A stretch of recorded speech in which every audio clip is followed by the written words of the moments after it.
Hello अस्सलाम वालेकुम traders, कैसे हैं ट्रेडर्स। मैं आप लोगों के लिए आज एक इंडिकेटर लेकर आया हूँ। ये पहले वाले इंडिकेटर से हमारी काफ़ी वीडियो डिफरेंट होगी, क्योंकि पहले वाले जो इंडिकेटर थे वो हमने ऐसी वीडियो बना के ना यूट्यूब पर डाले हुए थे। तो अब जो हम है ना वो बैक टेस्टिंग के साथ इस इंडिकेटर को स्टार्ट करेंगे। हम उसकी बैक टेस्टिंग वाला सॉफ्टवेयर भी मैं आपको बता दूंगा किस तरह इंस्टॉल करना है। तो इस इंडिकेटर को किस टाइम फ्रेम पे आपने आपने इसको चलाना है वो भी मैं आप लोगों के साथ शेयर करता हूँ। तो सबसे पहले हम चलते हैं अपने चार्ट पर। ठीक है, ये हमारे पास बैक टेस्टिंग वाला सॉफ्टवेयर है। ये किस तरह इंस्टॉल करना और कैसे वर्किंग करता है ये भी मैं आप लोगों के साथ आगे जाके शेयर करता हूँ। और उसके बाद इंडिकेटर जो है वो किस तरह पेस्ट करते हैं इसके अंदर वो भी मैं आप लोगों के साथ शेयर करता हूँ। इंडिकेटर को किस तरह इसकी बैक टेस्टिंग करनी है और कौन सा इस इंडिकेटर के लिए बेस्ट टाइम फ्रेम है वो है। जो टाइम फ्रेम हम यूज़ करेंगे वो टाइम फ्रेम हमारे पास है ये H4 का टाइम फ्रेम। हम इस इंडिकेटर का जो इस इंडिकेटर पर है ना वो उसके लिए हम H4 का करेंगे। ये किस तरह इंस्टॉल करते हैं ये आगे चल के मैं आप लोगों के साथ शेयर करता हूँ। ठीक है, ये H4 का है। और जिस किसी दोस्त को भी ये इंडिकेटर या बैक टेस्टिंग वाला सॉफ्टवेयर चाहिए होगा तो नीचे डिस्क्रिप्शन में टेलीग्राम लिंक है मेरे चैनल का। तो जिन लोगों का टेलीग्राम चैनल लिंक ज्वाइन नहीं होता तो वो प्लीज़ अपने गूगल क्रोम पर या मोबाइल पर हैं तो अपना VPN ऑन करके टेलीग्राम लिंक को ओपन किया करेंगे तो वो मेरे चैनल पर चलेगा। जैसे ही फॉर एग्जांपल आप मेरे चैनल पर जाते हैं तो ये मेरा चैनल है। जो भी वीडियो होती है ये इस इंडिकेटर की वीडियो थी और इसके नीचे इसकी डाउनलोड फाइल होती है। ठीक है, यहाँ से आप इसको इजीली डाउनलोड कर सकते हैं। यहाँ पर आप क्लिक करेंगे सेव एज का ऑप्शन आता है तो इसी तरह आप इसको कर सकते हैं। जैसे ये इंडिकेटर था इसकी ऐसे ही नीचे में ये अब वीडियो अपलोड होगी तो इसके नीचे इसकी फाइल आ जाएगी, डाउनलोड फाइल। तो ठीक है, तो अब हम चलते हैं इसको कैसे इंस्टॉल करने का मैं तरीक़ेकार आप आगे बताता हूँ। टाइम फ्रेम मैंने बता दिया H4 है। और अब यहाँ पर देखें गौर से समझने वाली बात है कि ये इसने अभी तक यहाँ पर हमें साइड पे इसने हमें बाय का सिग्नल दे रहा है, और लेकिन यहाँ पर अगर आप देखें तो इसने हमें सेल का डॉट शुरू करवा दी ये वाला। तो अब हम यहाँ पर सिग्नल से पहले ही मार्केट में इन हो जाएंगे। मैंने ये अकाउंट जो है वो शुरू किया हुआ है $1000 से। मैं अपनी जो लॉट साइज है 0.010 से स्टार्ट करने चाहता हूँ। अगर आप इससे छोटा बड़ा करना चाहें तो इसको छोटा बड़ा भी यहाँ से कर सकते हैं।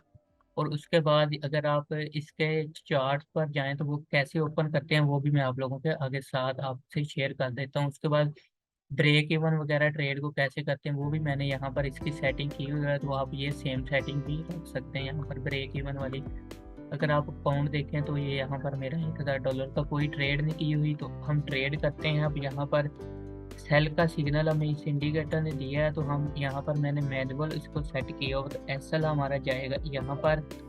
और TP को फिलहाल हम मैनुअल छोड़ देंगे यहाँ पर, क्योंकि जब तक ये बाय का सिग्नल नहीं देगा नेक्स्ट हम तब तक मार्केट में इन रहेंगे। यहाँ पर याद रखें कि इसने हमें अभी डॉट्स दिए हैं, यहाँ पर सेल का सिग्नल नहीं दिया, लेकिन हम इन डॉट्स और इस लाइन की वजह से एडवांस मार्केट में सेलिंग करना स्टार्ट हो गए हैं।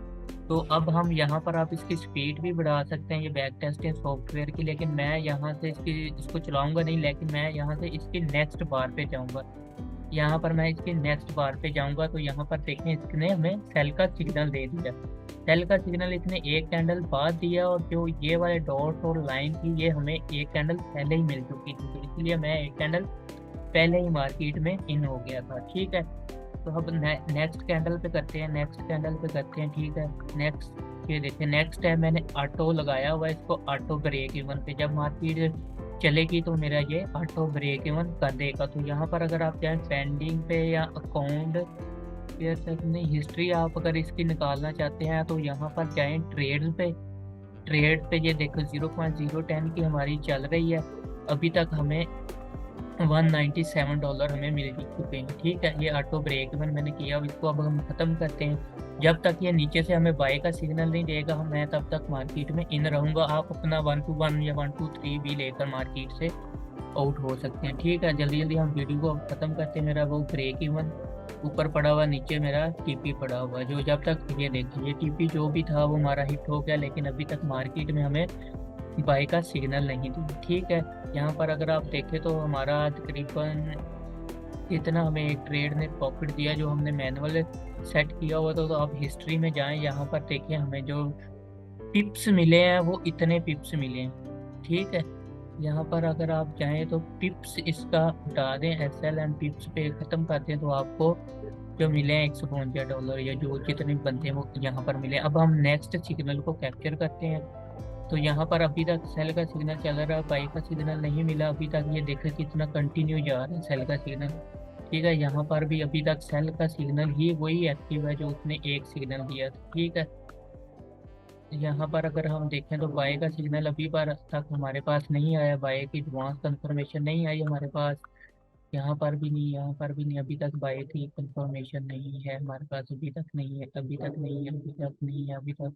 यहाँ पर नेक्स्ट कैंडल पे हम करते जाएंगे, जैसे ही हमें कंफर्मेशन कोई मिलेगी तो हम इसमें सेल का डाल देंगे। बाई सेल का जो भी नेक्स्ट सिग्नल देगा तो वो हम इसमें डाल देंगे। लेकिन अभी तक उसने जो ऊपर वाला सिग्नल है वही हमारा रनिंग में चल रहा है, ये देखते हैं, ठीक है। यहाँ पर अगर आप देखें तो अभी तक ये देखें, यहाँ पर हमें इसने बाय का सिग्नल दे दिया, ठीक है। यहाँ पर इसने हमें बाय का सिग्नल दिया तो हम यहाँ से इसको बाय करते हैं, ठीक है। मैनुअली आप बाय करें, यहाँ पर अपना टीपी मैनुअली सेट कर लें। और एसएल जो है, एसएल ये इस कैंडल के नीचे भी रख सकते हैं, लेकिन ये एसएल हमें यहाँ पर बता रहा है, ठीक है। एसएल ये हमें यहाँ पर बता रहा है, सॉरी एसएल हमारा ऊपर जाएगा, टीपी हमारा ऊपर जाएगा, हमने बाय किया। रेड वाला हमारा एसएल है वो हमारा नीचे जाएगा। यहाँ पर हम इसको एक्सेप्ट कर लेते हैं। आप अपने अकाउंट के हिसाब से अपना एसएल और टीपी को एडजस्ट कीजिए, ठीक है। जब तक ये फिर नेक्स्ट सिग्नल नहीं देगा तो हम इसमें बाय में इन रहेंगे, लेकिन आप अपनी मर्जी से भी इसको कर सकते हैं, ठीक है। ये देखें, ये मेरी ऑटो पे है, वो ऑटो जब जाएगी तो ब्रेक इवन मेरा हो जाता है, या तो ब्रेक इवन होगा या हमें टीपी मिलेगा, ठीक है। ये देखें, अगर आप यहाँ पर भी देखें तो जो हमारी ट्रेड थी यहाँ पर भी तकरीबन काफ़ी अच्छी खासी चल चुकी है। तो आप अपना प्रॉफिट क्लोज करना चाहें वो भी कर सकते हैं। अगर आप मार्केट में नेक्स्ट सिग्नल का वेट है तो वो भी करते हैं। यहाँ पर देखिए हमारे दोनों सिग्नल ने हमें प्रॉफिट दिया, लेकिन मैंने ब्रेक इवन किया हुआ था तो इसलिए मेरा ब्रेक इवन हिट हो गया, सही है। अब हम नेक्स्ट सिग्नल पे चलते हैं, जल्दी जल्दी नेक्स्ट सिग्नल पे चलते हैं। चलो ये देखें, हम नेक्स्ट सिग्नल आ गया। यहाँ पर अगर आप जाएं तो ये देखें, यहाँ पर ये डॉट आ गया, अभी तक सिग्नल नहीं दिया। तो आप यहाँ से इसको इस कैंडल पे रख के इसको सेल कर दें, मैनुअल अपना टीपी सेट कर लें जो भी आप लेना चाहते हैं। उसके बाद हम फिर ये सिग्नल इसने इसके बाद दिया, यानी हम एक कैंडल पहले इसमें एडवांस चले गए, ठीक है। यहाँ पर देखें, ये मैं यहाँ पर इसको क्लोज कर देता हूँ यहाँ पर। अब क्योंकि मैं अपना इतना ही टीपी रखना चाहता हूँ, अब हम नेक्स्ट पे चलते हैं। नेक्स्ट सिग्नल कौन सा है, तो नेक्स्ट सिग्नल को हम जल्दी जल्दी कैप्चर करते हैं। सही है, 3 ट्रेड हमारी होगी, इसमें ब्रेक इवन था। ये देखें, अब यहाँ पर चलते हैं, हम इसको थोड़ा सा प्रीव्यू करते हैं। यहाँ पर देखें, यहाँ पर देखें तो हमें इस बार ने हमें एडवांस ही बता दिया कि आप यहाँ से बाय कर लो, लेकिन सिग्नल अभी ऊपर से सेल का है, ऊपर से अभी सेल का सिग्नल है। तो हम यहाँ पर इसको टीपी मैनुअल सेट कर लेते हैं और एसएल हम यहाँ पर रख देते हैं, ठीक है। यहाँ पर हम इसको अब चलते हैं जी। अब देखें, सिग्नल हमें बाद में मिलेगा, ये कंफर्मेशन एडवांस है और ऊपर से सिग्नल जो है हमें नेक्स्ट कैंडल पे मिलता है। ये देखें, सिग्नल हमें नेक्स्ट कैंडल पे मिला है, ठीक है। ये जब थोड़ी सी चलेगी ट्रेड तो मेरा, ये देखें, यहाँ पर एक इशू है इसमें। ये देखें, इसने अब यहाँ पर हमें सेल का सिग्नल दे दिया, यहाँ पर इसका बाय का था, तो यहाँ पर हमें सेल को क्लोज करना होगा। और यहाँ से सॉरी बाय को क्लोज किया और सेल को यहाँ पर हमने मैन्युअली इंटर कर दी, सही है। ये देखें, अब हम चलते हैं यहाँ पर फिर नेक्स्ट बार पे।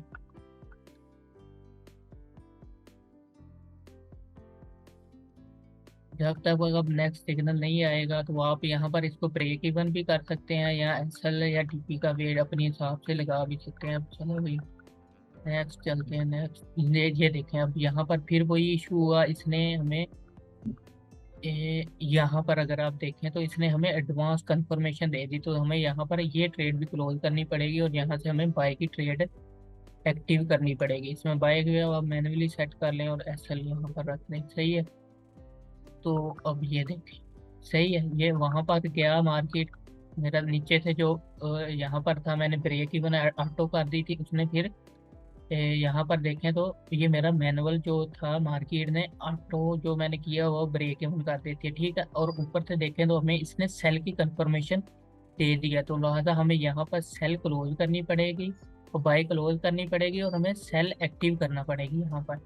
इस चीज़ का आपने खास ध्यान रखना, ठीक है। यहाँ पर हम इसको एक्सेप्ट कर लेते हैं। यहाँ पर मैनुअल जो भी जिस तरह आप चाहें, तो ये देखें सिग्नल हमें बाद में दिया, ट्रेड में हम पहले ही यहाँ पर इन हो गए हैं, ठीक है। इसी तरह आपने इसको यूज़ करना है। यहाँ पर अगर जाएं तो आप हिस्ट्री पर, ट्रेड पर चले जाएं तो ये हमारी ट्रेड की हिस्ट्री है। वन, दूसरी ब्रेक इवन हमारा इट हुआ था, उसके बाद ये देखें ये एक में हमारा जो एसएल हुआ था ये वो वाली है, ठीक है। उसके बाद दो एसएल हुआ है, बाकी टेक प्रॉफिट आप देख सकते हैं यहाँ पर हमारा ये तकरीबन $450 हमने प्रॉफिट कमाया है इस ट्रेड में से।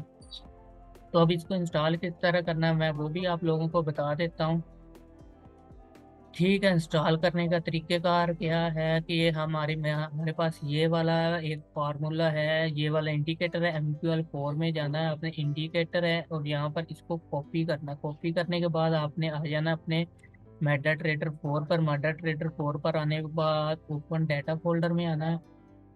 ओपन डाटा फोल्डर में आने के बाद आपने आना है यहाँ पर MQL4, और यहाँ पर आपने इंडिकेटर में आके उसको पेस्ट कर देना है जो इंडिकेटर है, ठीक है। इंडिकेटर को मेरे ऑलरेडी है, मैं पेस्ट नहीं करूँगा। तो अब दोबारा चलते हैं अपने उस फोल्डर पे, इंडिकेटर हमने कॉपी कर लिए, ठीक है। उसी तरह आपने इसकी टेम्पलेट को भी कॉपी कर लेना है। इस तरह आप इसको कॉपी करें और कॉपी करने के बाद आप फिर चले जाएं अपने ओपन डाटा फोल्डर में। यहाँ पर ओपन डाटा फोल्डर में जाने के बाद, ओपन डाटा फोल्डर में जाने के बाद आप जाएं टेम्पलेट में। टेम्पलेट में जाने के बाद आप यहाँ पर फिर उस टेम्पलेट को पेस्ट कर दें। तो मैंने ऑलरेडी की हुई है तो इसलिए मैं मज़ीद नहीं करना चाहता, ठीक है। ये तो अभी हमारी इंडिकेटर की स्टोरी होगी। तो अब वो बैक टेस्टिंग वाला सॉफ्टवेयर किस तरह करना है। बैक टेस्टिंग वाले सॉफ्टवेयर पे आपने जाना है। यहाँ पर बैक टेस्टिंग वाला सॉफ्टवेयर है तो सेट कर लेना फाइल को, ठीक है। मैं इधर ही कर लेता हूँ। तो यहाँ पर देखें तो ये हमारे पास ऊपर बैक टेस्टिंग वाला सॉफ्टवेयर आ गया। आपने सिंपल इसको कॉपी करना है। यहाँ से कॉपी करने के बाद अपने उसी प्रो आना है फाइल डाटा पे। यहाँ पर फाइल डाटा पे आना, ओपन डाटा फोल्डर में आने के बाद आपने अपने ओपन डाटा फोल्डर में आने के बाद आपने इसको जाना है MQL4, ठीक है। और एक्सपर्ट एडवाइजर में आके आपने इसको पेस्ट कर देना है। एक्सपर्ट एडवाइजर में मैंने एक फोल्डर बनाया हुआ है, ये देखें यहाँ पर ऑलरेडी है, तो मैं इसको रिप्लेस नहीं करूँगा, ठीक है। इसको इस तरह आपने इंस्टॉल कर लेना। उसके बाद आपने आना है यहाँ पर। आने के बाद आपने यहाँ पर नहीं, यहाँ पर आने के बाद आपने इसको एक दफ़ा रिफ्रेश कर लेना, ठीक है। यहाँ पर आपको रिफ्रेश करने के बाद आपको यहाँ पर अगर हम देखें तो हम इसको एक दफ़ा क्लोज करते हैं। हम चलते हैं JPY पे, इसको हम क्लोज कर देते हैं, ठीक है। ये हम क्लोज कर दिया, ठीक है। इसको हम यहाँ पर क्लोज कर देते हैं। यहाँ पर अगर हम जाएं तो इस इंडिकेटर को सबसे पहले आपने जिस पेयर की बैक टेस्टिंग करनी है उस पे आपने इसको इस तरह उठा के फेंक देना है, ठीक है। जैसे ही आप करेंगे तो इसकी सेटिंग वगैरह है तो वो आपने इसको यहाँ पर जस्ट ओके करना है। ये देखा, ओके करने के बाद इसका काम खत्म हो गया। यहाँ से काटने, अब यहाँ पर क्या कह रहा है कि डाटा सेंटर, सबसे पहले आपने डाटा सेंटर में जाना है। डाटा सेंटर में जाने के बाद आपने जिस पेयर की बैक टेस्टिंग करनी है ना, कि मैंने JPY की अभी आपके साथ किया, तो आपने उस पर यहाँ पर फॉर एग्जांपल ये JPY की आप करना चाहते हैं, इसको क्लिक करें और यहाँ पर इसका डाटा यहाँ पर पूछ रहा है कि आपने कितने साल का डाटा, आपने जितने साल के डाटे को बैक टेस्टिंग करनी है उतने साल का डाटा यहाँ पर डाउनलोड पे लगा दें। तो ये यहाँ पर देखें इसकी डाउनलोडिंग होना स्टार्ट हो गई है, ठीक है। मेरे पास JPY की ऑलरेडी थी तो इसीलिए मैंने इसको JPY पे पेस्ट किया, ठीक है। ये तो हमारा हो गया बैक टेस्टिंग वाला। उसके बाद आपने इसको हम ख़त्म करते हैं। उसके बाद आपने आना किस पे है, यहाँ पर न्यू सिमुलेशन, ठीक है। क्योंकि अभी ये कर रहा है, इसको हमें स्टॉप करना पड़ेगा। यहाँ पर स्टॉप करने के बाद हम इसको क्लोज कर देते हैं। न्यू पे आए, यहाँ पर न्यू में आने बाद ये देखें हमारे पास JPY की ऑलरेडी मेरे पास डाउनलोडिंग हुई हुई है। तो आपने जहाँ से जहाँ तक करना है इसको बैक टेस्ट कर सकते हैं। जितना भी यहाँ पर अपने अकाउंट का साइज रखना है तो वो अपनी मर्जी से रख सकते हैं, जो भी स्प्रेड वगैरह आपने करना है। तो उसके बाद आप इसको स्टार्ट कर दें यहाँ पर सिंपल। तो ये देखें ये हमारे पास स्टार्ट हो गया इस तरह, उसके बाद आप आए यहाँ पर, हमारी जो था ना, वो इंडिकेटर का नाम था मैजिक एफएक्स फार्मूला। ठीक है, आप उसको यहाँ पर पेस्ट कर दें। ये ले, ये यहाँ पर पेस्ट हो गया। यहाँ पर ये देखें टाइम फ्रेम, हम यहाँ पर अगर देखें तो ये किधर चला गया, किधर चला गया, यहाँ पर यहाँ पर जो टाइम फ्रेम है हमारा, जो टाइम फ्रेम आपने यूज करना है, यहाँ पर आप इसको आके इस तरह दोबारा करेंगे तो वो हमारे पास दोबारा से इसकी सारी सेटिंग आ जाएगी। ये देखें यहाँ पर भी है। और अगर आप यहाँ पर इसको न्यू पे फिल कर लेते हैं, एक दफ़ा थोड़ा सा एरर आ गया इसमें। यहाँ पर देखें तो जेपी जेपी वाई को आप यहाँ पर स्टार्ट करेंगे ना, तो ये हमारे पास यहाँ पर अब ये स्टार्ट हो गया। ठीक है, यहाँ पर अब स्टार्ट आने के बाद आपने सबसे पहले यहाँ पर आना चार्ट्स पर। ठीक है, ये मिस्टेक हो गई। तो आपको चार्ट्स कौन सा चाहिए? हमें चाहिए सिर्फ H4 का। ये H4 के चार्ट पे आके आप यहाँ पर इसको ऐड कर लें। ठीक है, ये ऐड हो गया। यहाँ पर आप इसको ओपन कर लें। ठीक है, ये अब हमारा ओपन हो जाएगा। ये देखें, यहाँ पर देखें तो हमारा वो चार्ट ओपन हो गया। यहाँ पर आप इसको क्लोज कर दें, इस बैक टेस्टिंग वाले को, और यहाँ पर आके आप अपनी टेम्पलेट को पेस्ट कर दें। ठीक है, आप यहाँ पर आके इसकी टेम्पलेट्स को ओके कर दें, तो ये देखें वही सॉफ्टवेयर आ गया हमारे पास। और यहाँ पर आप इसका ग्रिड खत्म कर दें। और इसकी सेटिंग कैसे करनी है, यहाँ पर आप अपना लोड साइज बढ़ा सकते हैं यहाँ पर। ठीक है, 0.010 का मैंने किया हुआ था। यहाँ पर विजल पे आ जाए यहाँ पर, और यहाँ पर अकाउंट पे या फिर पेंडिंग पे नहीं, ईपीडीएस पे आए, और अपना ब्रेक इवन को कैसे सेट करना है आप यहाँ पर। For example when order is, जितना हमारी पिप्स इन प्रॉफिट में जाएगी तो उसके बाद मार्केट इसको क्लोज कर देगी। तो यहाँ पर आप अपना वो सेट कर लें। ये हमारा 4/20 सेट हो गया। तो यहाँ पर आप आएँ और इसको इस तरह भी प्ले कर सकते हैं, इस तरह भी प्ले, ये ऑटोमेटिक भी चलता रहेगा। यहाँ पर आप इसकी स्पीड भी बढ़ा सकते हैं। ठीक है, यहाँ पर आप इसकी स्पीड ये देखिए कम ज़्यादा भी कर सकते हैं। और उसके बाद अगर आपने जाना है एक एक कैंडल पे, तो वो एक एक कैंडल पे भी आप इस तरह जाके अपनी वो, इस तरह शुरू में मैंने बताया है कि इस तरह टीपी और एसएल सेट करना, तो वो उस तरह कर सकते हैं। तो ठीक है, ये वीडियो थोड़ी सी लंबी होगी, लेकिन ये डिटेल्स वाली वीडियो है। इसको आप शुरू से देखें तो आपको इंस्टॉल किस तरह करना है और जो कुछ भी करना है, इंडिकेटर को किस तरह पेस्ट करना है, तो आपको इजीली समझ आ जाएगी। तो इंशाल्लाह फिर उम्मीद करता हूँ ये वीडियो आपको पसंद आई होगी। तो नेक्स्ट वीडियो में हम जो भी इंडिकेटर लेकर आएंगे, कौन से टाइम फ्रेम पे उसको पेस्ट करना है, उसका रिजल्ट किस तरह आता है, तो वो हम पहले बैक टेस्टिंग करेंगे और फिर हम इसको यूज करेंगे। ठीक है, आप बैक टेस्टिंग कर सकते हैं, गोल्ड पे करनी है गोल्ड पे कर लें, किसी भी पेयर पे आप इसकी बैक टेस्टिंग कर सकते हैं। ठीक है, इंशाल्लाह फिर मिलते हैं नेक्स्ट वीडियो में। तो तब तक के लिए इजाज़त दीजिए। अल्लाह हाफिज़।